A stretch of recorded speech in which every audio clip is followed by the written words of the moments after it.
Hello दोस्तों, स्वागत है हमारे नए वीडियो में। आज की वीडियो में हम लोग एक रोमांटिक ड्रामा मूवी को एक्सप्लेन करने वाले हैं और इस मूवी का नाम है what every French woman want. ये मूवी जॉनी भैया के बचपन के कारनामों पर आधारित है। ये मासूम सा दिखने वाला लड़का अपनी नौकरानी से लेकर अपने पड़ोसियों तक को प्रेग्नेंट कर देता है। ये छोटा जॉनी सिन इस मूवी में क्या क्या कारनामे करता है, चलिए देखते हैं। मूवी के शुरुआत में हम लोग रोजर नाम के एक मासूम से लड़के को देखते हैं और यही हमारा छोटा जॉनी सिंस है। वो छुट्टियां मनाने के लिए अपने घर में आ रहा था। रोजर को लेने के लिए उसके घर की मेड आई थी। इस मेड का नाम मिस लपीते है। घोड़ा गाड़ी चलाते हुए मिस लपीते के पपीते बहुत उछल रहे थे और रोजर उन्हें देखकर बहुत खुश हो रहा था। ये देखकर मिस लपीते को बहुत हंसी आती है। रोजर भी फ्री में मजे लेने में बहुत आगे था। इसके बाद अब ये लोग घर में पहुंच चुके हैं। घर पहुंचने के बाद रोजर का स्वागत किया जाता है। रोजर जब अपने घर में अंदर आता है तब वो अपनी छोटी बहन से मिलता है जिसका नाम मार्था है। मार्था और रोजर घर से बाहर घूमने के लिए जाते हैं। ये दोनों अभी आपस में बात कर ही रहे थे, तभी रोजर फिर से यहाँ पर मिस लपीते को देखता है। अब रोजर मिस लपीते के पास में जाता है।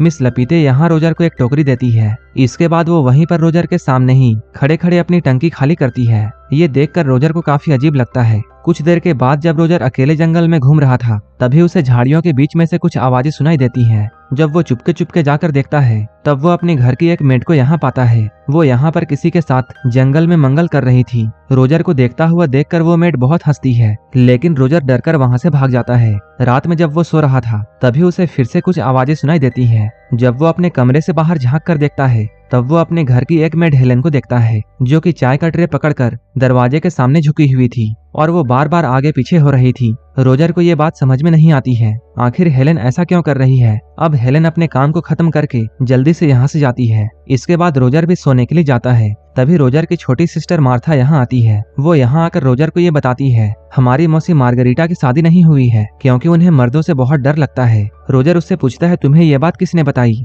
मार्था कहती है मुझे ये बात हेलेन ने बताई थी। यहीं पर हम लोग एलिसा को देखते हैं जो कि रोजर की बड़ी बहन है। वो यहाँ पर आकर सभी लोगों से मिलती है। वो यहाँ रोजर को भी हेलो बोलती है। इसके बाद वो यहाँ से जाती है। अगले दिन हम लोग मार्था और रोजर को देखते हैं। ये लोग अभी खेलने के लिए चर्च में गए थे। कुछ देर के बाद ये लोग ऊपर जाकर छुप जाते हैं और यहाँ आए हुए लोगों की बातों को सुनते हैं। तभी वो लोग देखते हैं यहाँ उनकी मौसी मार्गरीटा आई है और वो फादर से अपनी गलतियों के बारे में कन्फेस कर रही थी। वो यहाँ आकर ये बातें कहती है कि उसने जब से रोजर को देखा है तब से वो उसकी तरफ अट्रैक्ट होती जा रही है। वो सपने में रोजर के साथ इंटीमेट होती है। मार्गरीटा की सारी बातों को रोजर भी सुनता है। ये सब सुनकर रोजर बहुत खुश था। दूसरे दिन हम लोग एलिसा के बॉयफ्रेंड को देखते हैं जो कि उससे मिलने के लिए आया है। यहाँ वो एलिसा को गिफ्ट देता है। रात में जब रोजर सो रहा था तभी फिर से रोजर को वही आवाजें सुनाई देती हैं। बाहर निकलकर वो देखता है फिर से हेलेन चाय का ट्रे पकड़ी हुई है और वो फिर से कल रात की तरह ही आगे पीछे हिल रही थी। इस बार रोजर के साथ साथ मिस्टर फ्रैंक भी हेलेन को ऐसा करता हुआ देखते हैं। हेलेन अपना काम खत्म करके जल्दी से यहाँ से जाती है। रोजर को यहाँ कुछ भी समझ में नहीं आ रहा था कि हेलेन ऐसा क्यों हिलती है। इस बात का पता लगाने के लिए वो अपनी एक मेड प्रिसिला के पास जाता है। वो उससे पूछता है आखिर हेलेन चाय का ट्रे पकड़कर ऐसे क्यों हिलती है। प्रिसिला उसे बताती है ये बात हम मेड का सीक्रेट है, तुम्हें ये बात धीरे धीरे पता चल जाएगी। ये कहते हुए वो यहाँ से जाती है। इसके बाद रोजर सोचता है इसके बारे में मिस्टर फ्रैंक से बात किया जाए। वो सोचता है शायद मिस्टर फ्रैंक इसके बारे में जानते हो। इसके बाद वो मिस्टर फ्रैंक के कमरे में जाने लगता है। जैसे ही वो मिस्टर फ्रैंक के कमरे में पहुंचता है वो देखता है मिस्टर फ्रैंक एक हाथ से दूरबीन पकड़े हुए हैं और दूसरे हाथ से हाथ गाड़ी चला रहे हैं। जैसे ही वो रोजर को यहाँ देखते हैं वो जल्दी से यहाँ से जाते हैं। यहीं पर रोजर को एक किताब मिलती है। इस किताब में बहुत सारी एडल्ट स्टोरीज होती हैं। रोजर इस किताब को लेकर जाता है ताकि वो अकेले में इस किताब को पढ़ सके। इन स्टोरीज को पढ़ते हुए रोजर इन स्टोरीज का दीवाना बन चुका था। इसे पढ़ते हुए वो भी हाथ गाड़ी चलाने ही वाला था, लेकिन तभी इनके घर का एक नौकर यहाँ आता है। उस नौकर को यहाँ अचानक देखकर रोजर जल्दी से छुप जाता है। तभी हेलेन यहाँ आती है। वो यहाँ मुर्गियों को दाना डाल रही थी। वो नौकर हेलेन के पास आता है और वो हेलेन को यहीं पर फंसा देता है। इसके बाद वो हेलेन के पीछे जाकर हेलेन को ही दाना डालने लगता है। हेलेन की चिल्लाने की आवाज को सुनकर रोजर जल्दी से उसके पास जाता है। रोजर को ऐसा लगता है जैसे हेलेन यहाँ फंस गई है, इसलिए वो हेल्प के लिए चिल्ला रही है। इसके बाद रोजर इस खिड़की को खोलने लगता है, लेकिन हेलेन उसे रोकती है। हेलेन उससे कहती है अभी तो बस स्टार्ट हुआ है। इसके बाद रोजर बाहर जाकर देखता है आखिर बाहर क्या चल रहा है और वो आदमी कौन है जो कि हेलेन के पीछे है। लेकिन रोजर के बाहर आने से पहले ही वो आदमी अपना काम खत्म कर लेता है। इधर हम लोग एलिसा को देखते हैं जो कि अपनी मंगेतर से बातें कर रही थी। तभी यहाँ पर रोजर आता है और वो अपनी गंदी वाली बुक को एलिसा के बुक से बदल देता है। जैसे ही रोजर बाहर आता है वो देखता है एलिसा उस बुक को पढ़ रही है। जैसे ही एलिसा इस बुक को पढ़ने के लिए खोलती है उसे यहाँ बहुत मजेदार कहानियां मिलती हैं। इसके बाद वो जल्दी से इस बुक को लेकर बाहर पढ़ने के लिए जाती है ताकि अकेले में वो बहुत सारे स्टोरीज को पढ़ सके। वहीं इधर हम लोग रोजर को देखते हैं जो कि अभी किचन में आया है और वो अचानक प्रिसिला को पीछे से पकड़ता है, लेकिन प्रिसिला जल्दी से मुड़ती है और एक जोरदार प्लेट रोजर के सर पर मारती है। उसे मारने के बाद प्रिसिला ये देखती है ये तो अपना प्यारा रोजर है। प्रिसिला उससे सॉरी बोलती है। अब प्रिसिला अपनी गलती का भरपाई करने के लिए रोजर को सब कुछ देने के लिए तैयार हो जाती है। ये लोग यहाँ पर घपाघप करने ही वाले थे, लेकिन तभी यहाँ पर एक दूसरी मेट आ जाती है। उसे देखकर रोजर जल्दी से यहाँ से भाग जाता है। तभी रोजर के घर में एक पोस्टमैन आता है। वो यहाँ आकर इन लोगों को ये खबर देता है जर्मनी और फ्रांस के बीच में वार शुरू हो गई है, इसलिए इस गांव में जितने भी मर्द हैं उन लोगों को जंग लड़ने के लिए जाना होगा। इनके टाउन का एक नियम था, जंग में जाने से पहले सभी लोग मिलकर खूब मस्ती करते थे। ये सब देखकर रोजर बहुत खुश होता है क्योंकि इस इलाके के सारे मर्द जंग में चले जाएंगे। रोजर की उम्र कम थी इसलिए सिर्फ वही यहाँ बच जाएगा। अगले ही दिन गांव के सारे मर्द जंग में जाते हैं। अब इस पूरे इलाके में सिर्फ लेडीज होती हैं। अब रोजर सबसे पहले प्रिसिला के पास में जाता है। वो उसे अपने बातों में फंसाता है। इसके बाद वो उसके साथ घपाघप कर लेता है। अगले दिन हम लोग रोजर के घर की एक मेट कैट को देखते हैं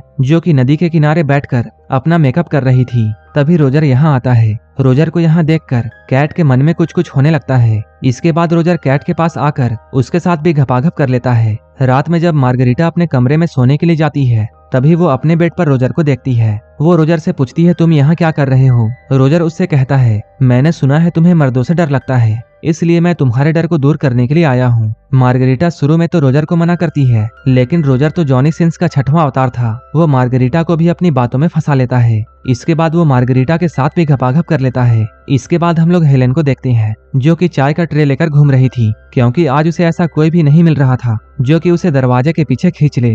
इसके बाद वो चाय देने के लिए रोजर के कमरे में आती है। रोजर हेलेन से ये पूछता है तुम रोज इसी वक्त में क्यों आती हो और वो आदमी कौन था जो कि हमेशा तुम्हें दरवाजे के पीछे खींच लेता था। हेलेन उससे कहती है ये सब मुझे नहीं पता है, मेरा काम तो बस चाय देना है। और ये कहते हुए वो यहाँ से जाने लगती है। तभी रोजर उसे पीछे से पकड़ता है और वो हेलेन की उसी तरह पुंगी बजाता है जैसा कि इससे पहले हेलेन की कोई और बजाया करता था। रोजर बहुत खुश था क्योंकि वो अब इन सबका हीरो बन चुका था। जब मार्था और रोजर एक बार खेल रहे थे तभी मार्था रोजर से ये कहती है देखो उधर कौन जा रहा है। जब रोजर उधर देखता है तब ये उसकी बड़ी बहन एलिसा होती है। इसके बाद वो एलिसा के पास आता है। एलिसा यहाँ पर एक घोड़े को साफ कर रही थी। एलिसा रोजर से पूछती है तुम यहाँ क्या कर रहे हो। तभी रोजर एलिसा को पकड़ लेता है और उसे अपने साथ घपाघप करने के लिए कहता है, लेकिन एलिसा ऐसा करने से मना करती है। लेकिन धीरे धीरे एलिसा इसकी बात मान लेती है। इसके बाद रोजर एलिसा के साथ भी घपाघप करता है। रोजर अब यहाँ का हीरो था क्योंकि घर की सारी औरतें लाइन लगाकर उसके पास जाती थी और वो भी अपने काम को तराशते हुए इस काम में बहुत माहिर हो चुका था। वो इतना बड़ा कारीगर बन चुका था कि वो अपनी सेवाएं एक साथ 3-3 लोगों को देता था।